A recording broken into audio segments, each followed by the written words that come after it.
Hello and welcome to Unity Africa. Today, I'm excited to introduce a very young and vibrant person to you. He really caught my attention on LinkedIn with his photo, with his poise, with his vision, which I read in his about section. And I decided to bring him on Unity Africa. And let's have a short conversation around what he does. So please help me welcome our guest today, Prosper Nwoke. Prosper, we would like to know more about you, what you do, how you do it, and why we should care. Okay, sir. Thank you so much for having me, firstly. And I am Norbert Prosper, a young creative, passionate about young people, advocating for young people, and doing all I can to see that everybody is involved in everything happening in society. Wow, everybody involved in everything happening in society. And your society is Yes, thank you. Nigeria. How would you describe your society? How Yes. do you typically describe it to your audiences?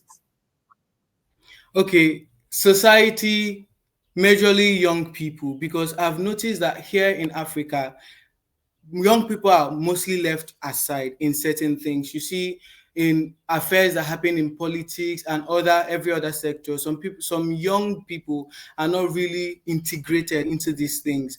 And while I'm still a student in Futu, and then while during my course there in Futu, I've seen a lot of young people go through certain things, from depression to not knowing themselves, to thinking about what the future would look like and stuff like that. And I've also had young people have concerns about what is life after school. What does Mm. Nigeria, Africa have to offer me outside of here? And there are limiting questions to these things. So that's just what I seek to answer, you know, Mm. per post. Every time I post on LinkedIn, I just have in mind that Mm. young person that will be reading from me, that person that just needs clarity, just like I'm seeking for clarity myself, just sharing as I go. Amazing. Okay, so you just mentioned also that you are a student as well. So Yes, I many am. people might perceive you as being quite young. Do you feel that you have what it takes to share your opinion about society, our society? Well, being young doesn't mean that I'm limited, right? Because Mm. I am also in the world, seeing everything happening. I'm also integrated in the affairs going on in the world. And what happens around society affects me also. So I think it qualifies me enough to be part of those that speak up for society. Awesome. So what do we say is what you typically perceive in your own context, from your school, from your story, and the various groups you belong to, from social media? What are you? How would you describe Nigeria? How would you describe Africa? And how would you describe it to your audience? Okay, I'll say Africa is a booming continent with a lot of potentials, but lacks the capacity to harness it.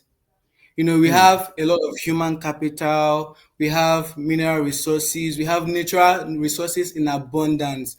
But the problem we have in Africa, and especially in Nigeria, is the capability to harness all these potentials, because we see Hmm. many times things go to waste, mismanagement of stuff, and which leads to us being an underdeveloped nation. Because if you check, we are amongst the underdeveloped nations in the world, despite us being one of the top producers of coal, despite us being one of the top producers of petroleum, and every other mineral resources. So I just think that Nigeria is in a place where, if it's able to harness what it has, could compete globally with other nations. Okay, I like that about what we have. And have you ever made any studies around comparing us with other nations who have similar levels of resources? I have done quite some study, but not deep research. And I would Okay. say that, amongst every other nation, because there are also nations that have these natural resources like we do. Mm. And I wouldn't say that in Nigeria, mismanagement is worse. Neither will I say it's Mm. only in Africa that there is corruption. Definitely, in all of these Western and developed countries, there is. But the thing is, they tend to have their citizens at heart, despite. They Mm. tend to look after, what will happen. They tend to build legacy. What will become of others when we leave? And I think if our leaders are able to cultivate this kind of mindset, it will truly change the way we perceive things and how we handle stuff. Because if you check, everybody just wants what is for himself and his family without thinking mm, of the repercussions on others. Right? Just like mm, with reference to, people talk about Asia now, how Asia is booming. Everybody wants to go to Dubai, everybody wants to go to Saudi Arabia. But mhm, I think when I was doing a study in the 90s, 1940s, 50s, 60s, that place was deserted. The kind of mm, development we have now is not what was then. And just like Asian countries, they have abundance of natural resources, just like Nigeria does. And if you check, they harnessed what they had and used it to develop their country. But here, the amazing. reverse is the case. With reference to what I've been saying earlier, we just like we have an abundance of natural resources, but we lack refineries here. Mm, We have the youth that are able to do these things, but there is low rate of employment. And if you check over there, they rather do it in-house in the country to provide, job opportunities, help the youth, provide infrastructure, and all of those. And when somebody over here tries to do something like that, they try to stifle the person's, mm, interest, just trying to make things hard for people to, come up. And if you check, many Nigerians now, they would rather prefer to work for others than start up something because there is no support mm, to them, especially young people. And I know for myself, building with the kind of, creativity that I have and the kind of things I want to do in the world. I've also tried testing, sending out emails for support and all whatnot, mm, but you get no answers. And even when you get, they all are rejection emails. And I remember texting some elderly people that I look up to in business and stuff. And then when you text, they'll be like, you're not ready for this. Why do you think you're able mm, to carry out something of this sort? Are you sure you have, and you check, they ask for experience. And how do you want to get the experience when you're not in the system? mm, There is no experience without exposure, right? And mm, if it's like that, how do they expect young people to be there? You see a young person fresh out of the university and they're looking for jobs, and the companies they apply to are asking for 2 years of experience. Where do they mm, expect fresh graduates to get the 2 years experience? They don't even mostly offer them internship, because it's from internships that students can get experiences to help them navigate through, but they don't have these things. So how do they expect the youth to do what they mm, want them to do without the support that they mm. require?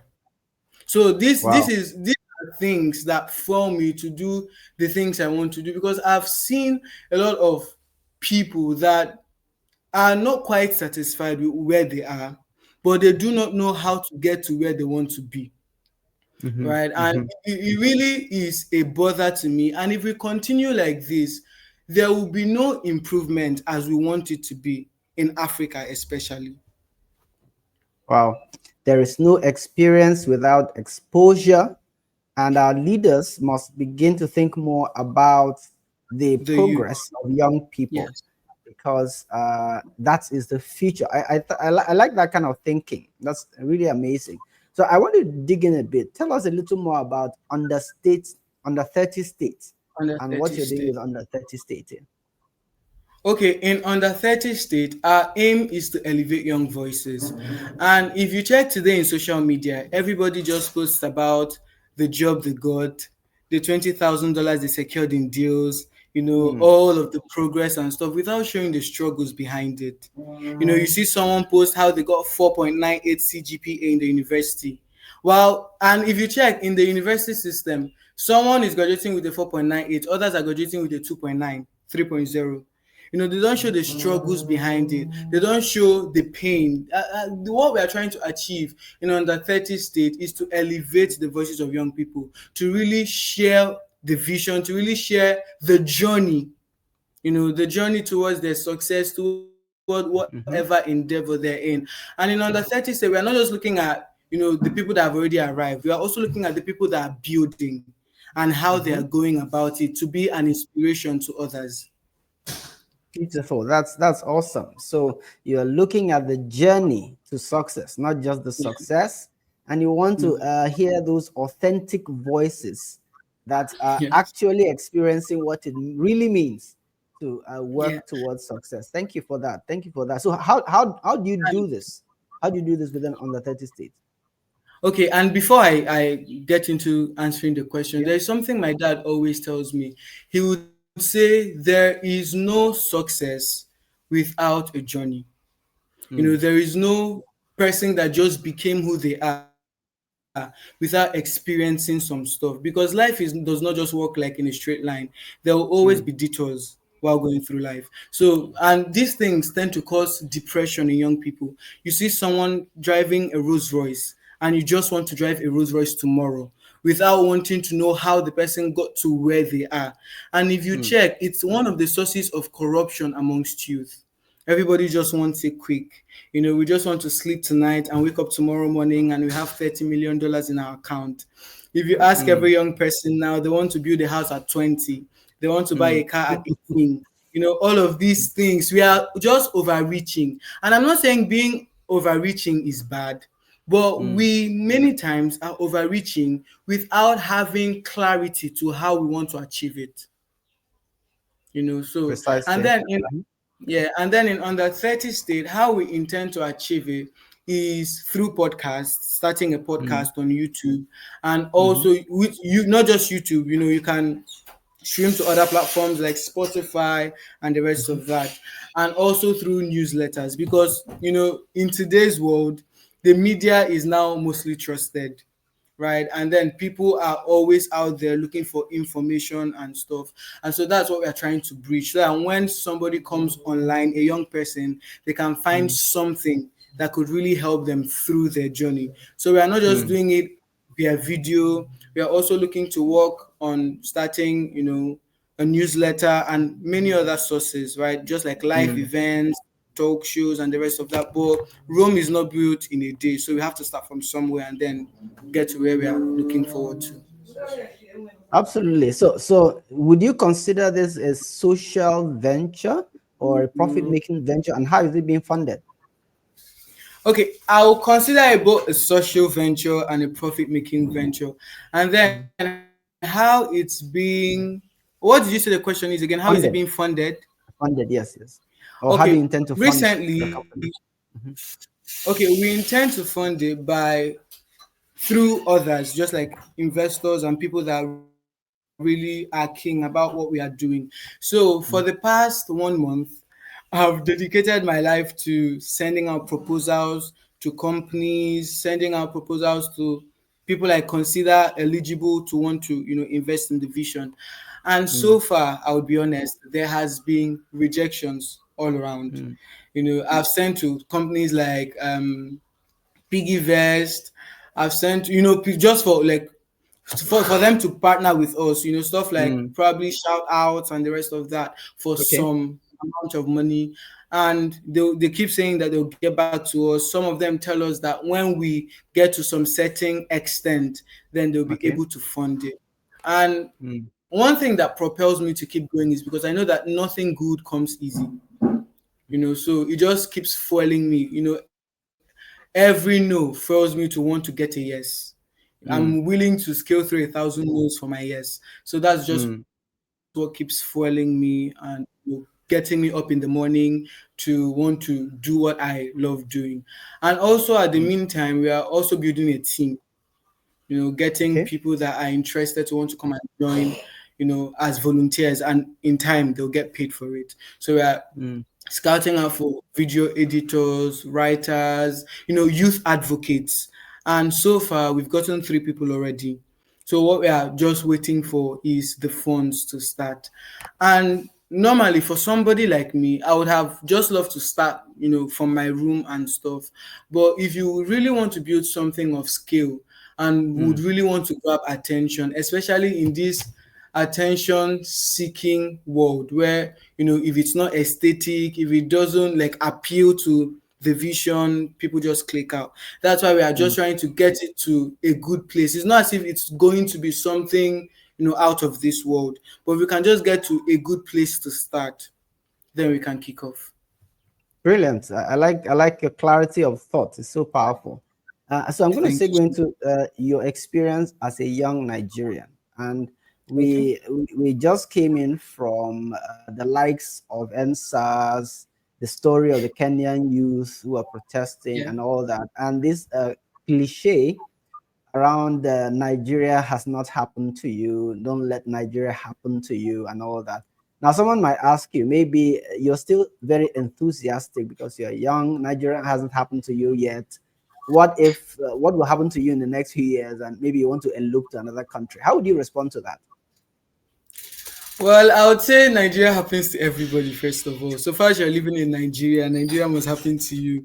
You know, whether you're an elite or you're from a middle class family or from the lower class, no matter what class you are in, Nigeria will surely happen to you. But the thing is, it depends on how you approach it, Mm, you know. And for the person asking, what if Nigeria happens to me and I decide to elope? I wouldn't see it as eloping. I'm mm, still a student. I'm still young. I have years ahead of me. You know, though I have this vision, I wouldn't let myself be limited. You know, there are a lot of opportunities open onto me. And firstly, I wouldn't just elope because Nigeria happened to me, right? Because there are a lot of things to fix here. If we all keep running away, who will fix what ought to be fixed? The mm, educational system is down, the health sector is down, every sector in the country is down. And if people, the good minds, the great minds that ought to do work here, go out there and never return, how do they expect to see the change they want? And what irks me the most is not that people travel. You know, you can mm, travel, seek for greener pastures, probably a better education and stuff. But what irks me the most is the fact that they travel and neglect where they come from. You know, my school, in my secondary school, there is this thing we always say: remember where you come from, wherever you are, no matter mm, where you go, right? If we tend to not remember where we come from, you know, it just demotivates us to want to create positive change in that environment. So for the person asking, I would say, well, Nigeria can happen to me maybe in worst ways, yes. It's not inevitable. But though it happens to me and by chance I travel, Nigeria will always be in my mind and I will never remain there for long. Maybe if I'm because I at one time was pursuing scholarship opportunities. I even got two schools to waive the application fee for me because the first school was $120, the second school was $80. So I emailed them. I was like, based on my current financial situation, I'm not able to, you know, fulfill, mm, you know, the financial obligation for the application, and they waived it for me, right? So let's say peradventure in the future I decide to maybe pursue my masters or my PhD there because I would want to get a better education over here. I wouldn't say the education here is bad, but it's not up to standard, right? So let's say peradventure in the future I want to pursue a my education. Even when I go there, I would always return, and it wouldn't take long. Maybe it wouldn't take long. Resources required, and I'll be back here. mm. Wow. Wow. That's a powerful vision.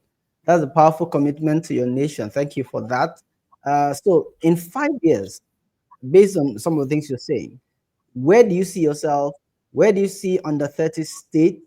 What obstacles do you envisage in your journey towards that point, that 5 year point?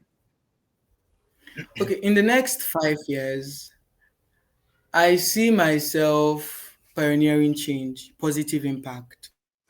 And if you check on my LinkedIn, there's something since I joined LinkedIn till now. I don't think, in actually, I change my tagline often, but I don't change that part. Driven to deliver impact and value. That has always been my Mm, mantra. No matter where I am, no matter what sector I find myself doing, even if, let's say, peradventure in the future, under 30 states don't happen, I will still be there pioneering change and positive impact. And for under 30 states, I would say nothing happens without grit, especially for those who do not come from very privileged families. So I would say I'll put in the commitment, I'll put in the consistency, I'll put in the grit, and hopefully, under 30 states in 5 years will be a platform where whatever a youth is seeking for, he would be able to find it. I mean, information wise, and then to Mm. help them also open them up to opportunities and what is happening in the world. And I also want to stress something. Last 2 weeks, I was speaking to some of my classmates after our, because our exams started 2 weeks ago. So after our exams, I had Mm. watched this podcast. I don't know if you know Stephen Bartlett, Diary of a CEO. I know that Diary of Okay, CEO yes. podcast actually, but I don't remember his name. Okay, Yeah. yes. So I was watching a podcast there where they called Daniel Priestley and two other guys, to talk about AI and what the future will look like, with AI and AI agents and stuff. So I was concerned after watching that video. So I had to call some of my classmates around and I was like, do people know what is happening now in the world of tech? What is happening with AI agents, and Mm. and they were like, what are AI agents? I was like, really? We are in the university. Hopefully people that they look up to us, has information, and we do not know what AI agents are. That is why we are being displaced in the world. You see how the world is propelling forward and we are still backward. Many of our youths do not know anything about the internet. Some people, Mm. when did I get an Android phone? I got an Android phone in my 100 level in the university. So I had a Mm. lot of catching up to do. But you see somebody that probably gets a phone at that stage, but would rather Netflix and chill than use it to get information required. So like, if we don't, you see what is happening now with AI, where you can just go to platforms like Replit, and with, let's say, with $25, you're able to build a website without coding and stuff, which is aiding youths now make money. But some Mm. people in Nigeria do not know about it. Like the average Nigerian, even the exposed Nigerian, most of them do not know about it. And it's really something that needs to be, dealt with. And there is something, I don't know what book I learned this from or who I heard it from. He said, acquiring higher learning doesn't mean you're educated enough. So because you graduated from the university doesn't mean that you have all the information needed. You have to go out there, open yourself up to learning. And you cannot be who you want to be if you don't have the ability to unlearn and relearn. Mm. Mm. Right? Wow, So that's that's what amazing. propels me for under 30 state. And I hope that in 5 years' time, this and more will be what young people can find, where they can come to and get information on what is happening, where they can come to and just not be lost and get all they need. Right. So that's what we're envisioning for under 30 states in 5 years' time. Wow, this is awesome, absolutely awesome. So I also assume that part of the information that you will be sharing in on the 30 state is technology advancements and opportunities for youths in that area. Yes, and not just that. The plan Mhm. is it's going to be an interview based podcast where Okay. we get people from different, with different levels of understanding of different sectors to come and talk about these things. So, starting with technology, health, relationships, and all of those things, and relationships importantly because when I was telling some group of people about the vision and why we want to start, and they were asking me the kind of things we want to cover in the podcast. When I mentioned relationships, they were like, why at 20 what do you want to talk about in relationship? I was like, in as much as I'm 20, well, I'm in the world, I'm seeing what is happening, especially with fellow young people like myself. And it's Mm. not just going to be me alone talking about this thing, it will also be people that know better than I do. It will not just Mm. be only youths being interviewed, there will also be older people to come and interview so that the younger people can learn because the younger feeds off from the elderly people, right? So that's what we envision. And about the relationship aspect, I'm in the university, just like I said earlier, and if you check in the university, there are a lot of things happening in that aspect. People think fulfillment alone comes from, especially for ladies, I've noticed, they think Mm. fulfillment tends to come from having a man close to you. And I'm not saying it's bad because biblically you need, you know, others. We are not an island. We need people around us, and God ordained marriage and relationships and all whatnot. But it should be done in confinement, right? You see people say stuff like, well, virginity doesn't matter again. Well, you hear people say stuff like at 20, someone is telling you that they have already 30 body counts. And it Mm. keeps getting worse by the day. People are not enlightened. And worst of all, many African parents, we shy away from these things. We don't educate our children about sex or relationships and those things. Even my parents, they hardly do so. So Mm. I just had to find a way to balance it. Sometimes ask them questions, sometimes listen to podcasts, sometimes go to the internet to check about these things. And some people don't do those things, and then they are misinformed, right? And then it tends to show about the moral decadence, like the height of it all that we are seeing now, especially in the 21st century. They tell us that Gen Z, they are the worst generation, they are full of moral decadence and all of those. But if you check, this thing is, it has a cause, and the cause are the older generation, because they didn't enlighten these ones just as they were enlightened, right? You cannot just expect people to know when you don't teach them. That's Mm. how learning comes about. It is from educating that someone learns. So I think Wow. the moral decadence and everything we're seeing now is as a result of what has not been that should have been. Mm. There's a lot of wisdom coming out there, and thank you for sharing that. On the 30 stage is certainly going to be that platform that shapes our young people. Let me ask you one last question. I know you've said you've observed the society, you're observing your school, your nation, your continent. If I were to make you the president of Africa, let's assume Africa is a nation, and I made you the president, Yeah. and somehow you became the president, what would be your Yeah. first three actions and why? This is a question that, if I'm to ponder upon, might take me months, because in as much as I have all of these things that I want to do, I've not really thought in this aspect, Mm. before the question was posed.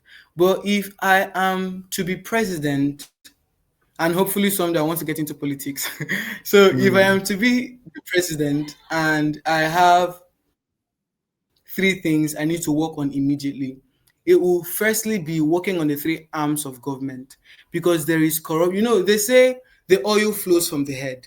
If the head is corrupt, every other person will be, because these people were taken out from the population to become these things, and Mm. we amongst the population are looking up to them to get what we are doing now. So if we see that in the government there is looting, there is stealing, there is corruption, there is no you know fairness and justice, it will happen to the population. So I think the first thing I'll do is to work on the three arms of government, to see that there is, what's the word now to use, coherence. I don't know if that's the right word to use, but to see that there is coherence among the three arms of government, where there is no corruption, there is fairness and justice, there is equity, there is just rule of law in place. Mm. And then secondly, I would, just like, since I'm an advocate for youth, I would set up initiatives to help youth. Mm. The government often tells us that they have the youth at heart, they want the betterment of the country and stuff. And if you want the betterment of a country, it revolves around the heart of the youth, right? Because the youth is the future of tomorrow.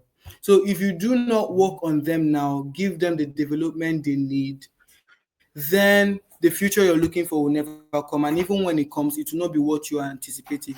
So set up initiatives to educate the younger generation, to equip them for those that want to get into business, and whatever sector it is. And thirdly, if I'm to be president, I'm thinking of the third thing to do, because there are a lot of things on my mind. Okay, sir. So I said, if I were to be president, the third thing I would do is look into the development of Nigeria, or of Mm. Africa, just like you posed the question. Mm. Because if Africa is to go forward as it should, then there should be adequate infrastructure, in the sense that there should be constant light. We do not have electricity here in Nigeria. There are a lot of things that we could have done if all of these things were set in place. Mm. Roads are bad. You see crops perish because they are not transported to where they're meant to be sold on time. You see people not do certain things they ought to do because there is no light to do it. There are a lot of things gone wrong. And I'll just Mm. sum it all up in development, raising up the adequate infrastructure to see that the country goes forward as it ought to. All right, that's absolutely amazing. Prosper Nwoke. We've been talking to Prosper on his vision for under 30 state, for Nigeria, and for Africa. And this is a very powerful, strong wisdom going on here. And we want you to support him. Support him in every way you can. Find under 30 state, find Prosper on LinkedIn, and let's push this vision of wisdom forward. We'll catch up again in the next episode of Unity Africa with the next emerging entrepreneur. Have a wonderful day.